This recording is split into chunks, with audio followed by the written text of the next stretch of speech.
Yevlax rayonu ərazisindəyik. Bax, belə yolun kənarındadır, üzü Bakı istiqamətinə gedəndə. Bildiyim qədərilə qarşı tərəfdə də eyni vəziyyətdir. Burada çoxlu yolka ağacları, yəni belə deyək də, həmişə yaşıl küknar ağacları var idi.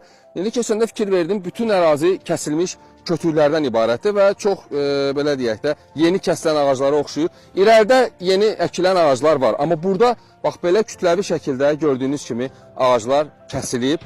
Bunun səbəbi nədir, niyə eləyiblər, məqsəd nə üçündür bilmirəm, amma mən istədim bunu işıqlandırım və ictimailəşdirim. Ümid eləyirəm ki, Yevlax rayonu ərazisində, bax, bu yolun kənarında hamının gördüyü ərazidə baş verən bax, bu hadisə ilə bağlı yəqin Ekologiya Nazirliyi, bəlkə də Yevlax rayon İcra Hakimiyyəti məsələyə münasibət bildirəcək, amma mən bunu göstərməyə bilməzdim. Baxın, görün, nə qədər burada böyük bir ərazidə kəsiblər, hətta müəyyən istiqamətdə dayanıb artıq. Orada da görürsünüz ağaclar var, onların amma kəsintisini saxlayıblar.